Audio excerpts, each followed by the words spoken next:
On Tuesday the 12th of December 2023, 27-year-old Nora Andrea Rogers was sentenced to 30 years behind bars for physically and emotionally abusing her 3 stepchildren after earlier pleading guilty to 9 counts of cruelty to children in the first degree.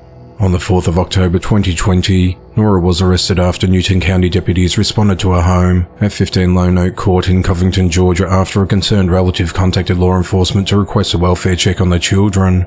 When officers arrived, they found a 9-year-old boy with a black eye and severe bruising on his legs. An 8-year-old girl had bruises covering her body and scrapes and marks from physical punishments. A 6-year-old girl had the most significant injuries with a broken elbow, scrapes, swelling and bruising over her body.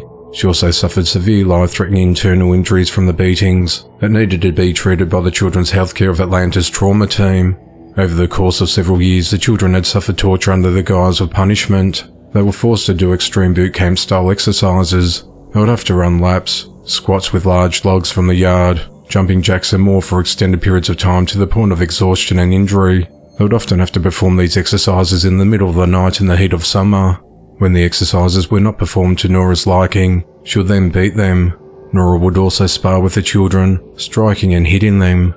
The Department of Children and Family Services had previously been involved with the family and had instructed Nora not to use exercise or corporal punishment at all. All 3 of the children were malnourished because Nora would underfeed them and withhold food as punishment. They would have time limits to eat their food, and Nora would blend their solid foods into one drink so they could eat even faster. Authorities said that Nora had 3 biological children also living in the home, but they did not have the same feeding restrictions or physical punishments. After law enforcement became involved, all 6 children were removed from the home and placed into foster care. Nora was sentenced to 30 years in prison, followed by another 30 years on probation.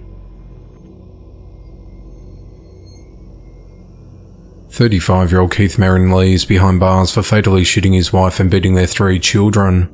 At around 1:20 a.m. on Friday the 15th of December, authorities responded to an assault call in the 5100 block of Cosby Street in Houston, Texas, and learnt that a 10-year-old girl and a 4-year-old boy went to a neighbor's home asking for help and to report a shooting. Both children showed signs of physical abuse. Officers then went to the children's residence nearby at 5106 Enyart Street, and when they entered the home they found a 2-year-old boy suffering from serious injuries. They then located an unresponsive woman in the back bedroom with at least 1 gunshot wound to her upper torso. Paramedics pronounced her dead at the scene. The woman was identified as 33-year-old Christina Abner. Authorities said that Keith used a firearm to murder Christina, the mother of his children, and pointed the firearm into the body of at least one of his children. He also beat all 3 of his children by savagely striking them with his fists and caused the 2 younger children to suffer serious bodily injury, including a skull fracture, brain bleed, and a collapsed lung. The 10-year-old girl was bitten in addition to being beaten. Paramedics transported the children to an area hospital where they remain in a stable condition. Officers found Keith on top of the roof of a house across the road where the incident was initially reported by the 2 children. They ordered him down and took him into custody. He was questioned and taken to a local hospital to be treated for a medical condition. He was then booked into the Harris County Jail without bond on charges of murder and 3 counts of injury to a child. The motive of the attacks is unclear, as the investigation into the matter continues.